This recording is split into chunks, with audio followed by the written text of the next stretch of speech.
Chapter 45.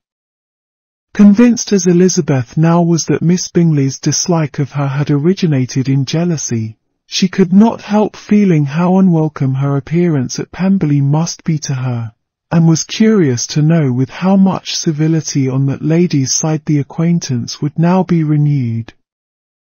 On reaching the house, they were shown through the hall into the saloon, whose northern aspect rendered it delightful for summer. Its windows opening to the ground, admitted a most refreshing view of the high woody hills behind the house, and of the beautiful oaks and Spanish chestnuts which were scattered over the intermediate lawn. In this house they were received by Miss Darcy, who was sitting there with Mrs. Hurst and Miss Bingley, and the lady with whom she lived in London. Georgiana's reception of them was very civil, but attended with all the embarrassment which, though proceeding from shyness and the fear of doing wrong, would easily give to those who felt themselves inferior the belief of her being proud and reserved.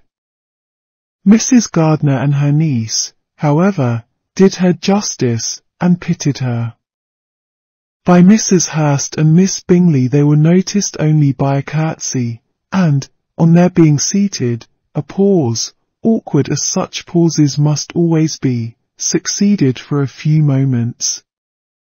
It was first broken by Mrs. Annesley, a genteel, agreeable-looking woman, whose endeavour to introduce some kind of discourse proved her to be more truly well-bred than either of the others, and between her and Mrs. Gardiner, with occasional help from Elizabeth, the conversation was carried on.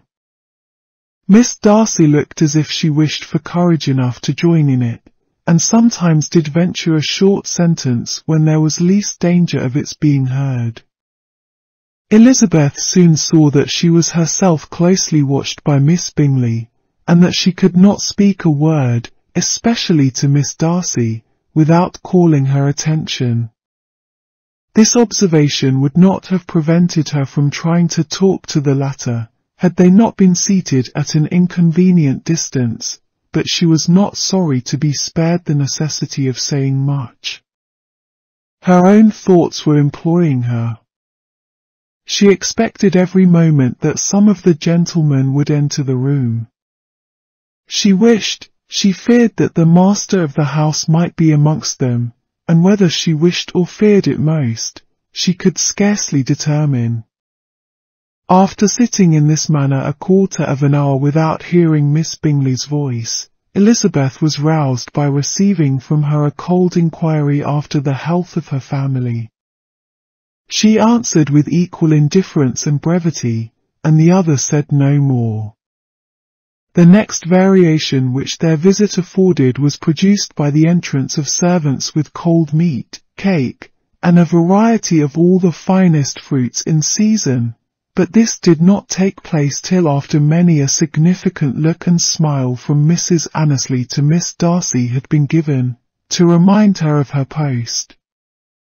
There was now employment for the whole party, for though they could not all talk, they could all eat, and the beautiful pyramids of grapes, nectarines, and peaches soon collected them round the table. While thus engaged, Elizabeth had a fair opportunity of deciding whether she most feared or wished for the appearance of Mr. Darcy, by the feelings which prevailed on his entering the room, and then, though but a moment before she had believed her wishes to predominate, she began to regret that he came. He had been some time with Mr. Gardiner, who, with 2 or 3 other gentlemen from the house, was engaged by the river, and had left him only on learning that the ladies of the family intended a visit to Georgiana that morning. No sooner did he appear than Elizabeth wisely resolved to be perfectly easy and unembarrassed, a resolution the more necessary to be made, but perhaps not the more easily kept, because she saw that the suspicions of the whole party were awakened against them, and that there was scarcely an eye which did not watch his behaviour when he first came into the room. In no countenance was attentive curiosity so strongly marked as in Miss Bingley's, in spite of the smiles which overspread her face whenever she spoke to one of its objects, for jealousy had not yet made her desperate, and her attentions to Mr. Darcy were by no means over. Miss Darcy, on her brother's entrance, exerted herself much more to talk, and Elizabeth saw that he was anxious for his sister and herself to get acquainted, and forwarded as much as possible every attempt at conversation on either side. Miss Bingley saw all this likewise, and, in the imprudence of anger, took the first opportunity of saying, with sneering civility, "Pray, Miss Eliza, are not the Shire militia removed from Meryton? They must be a great loss to your family." In Darcy's presence she dared not mention Wickham's name, but Elizabeth instantly comprehended that he was uppermost in her thoughts, and the various recollections connected with him gave her a moment's distress, but exerting herself vigorously to repel the ill-natured attack, she presently answered the question in a tolerably detached tone. While she spoke, an involuntary glance showed her Darcy, with a heightened complexion, earnestly looking at her, and his sister overcome with confusion, and unable to lift up her eyes. Had Miss Bingley known what pain she was then giving her beloved friend, she undoubtedly would have refrained from the hint, but she had merely intended to discompose Elizabeth by bringing forward the idea of a man to whom she believed her partial, to make her betray a sensibility which might injure her in Darcy's opinion, and, perhaps, to remind the latter of all the follies and absurdities by which some part of her family were connected with that corps. Not a syllable had ever reached her of Miss Darcy's meditated elopement. To no creature had it been revealed, where secrecy was possible, except to Elizabeth, and from all Bingley's connections her brother was particularly anxious to conceal it, from the very wish which Elizabeth had long ago attributed to him, of their becoming hereafter her own. He had certainly formed such a plan, and without meaning that it should affect his endeavour to separate him from Miss Bennet, it is probable that it might add something to his lively concern for the welfare of his friend. Elizabeth's collected behaviour, however, soon quieted his emotion, and as Miss Bingley, vexed and disappointed, dared not approach nearer to Wickham, Georgiana also recovered in time, though not enough to be able to speak any more.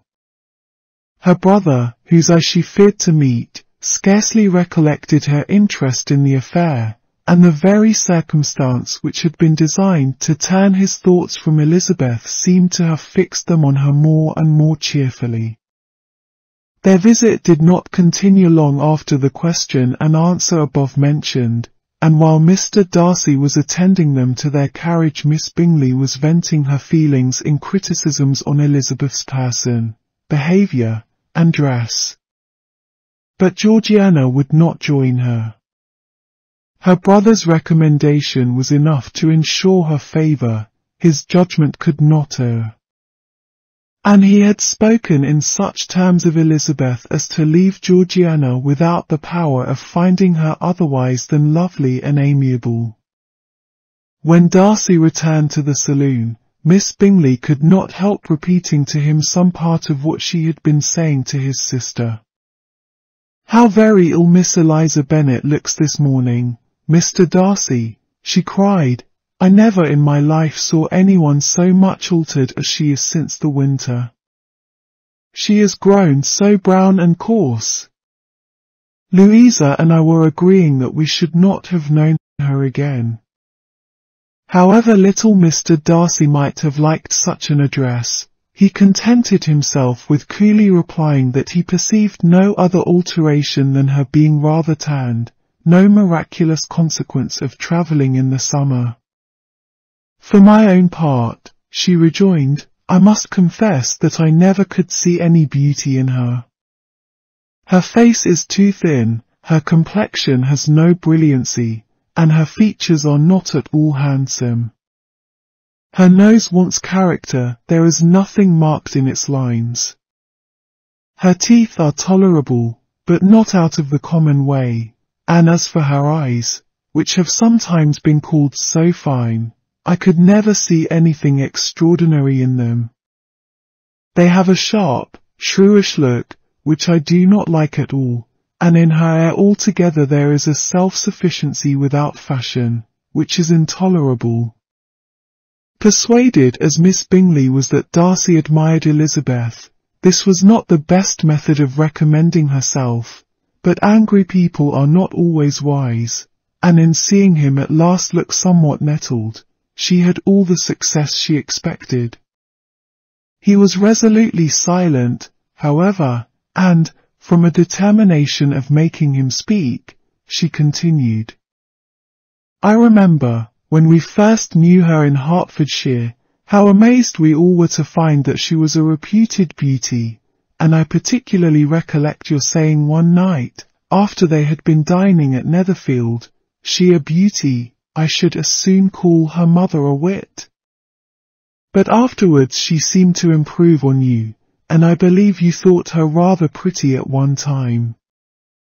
Yes, replied Darcy, who could contain himself no longer, but that was only when I first saw her, for it is many months since I have considered her as one of the handsomest women of my acquaintance. He then went away, and Miss Bingley was left to all the satisfaction of having forced him to say what gave no one any pain but herself. Mrs. Gardiner and Elizabeth talked of all that had occurred during their visit, as they returned, except what had particularly interested them both. The look and behaviour of everybody they had seen were discussed, except of the person who had mostly engaged their attention. They talked of his sister, his friends, his house, his fruit, of everything but himself, yet Elizabeth was longing to know what Mrs. Gardiner thought of him, and Mrs. Gardiner would have been highly gratified by her niece's beginning the subject.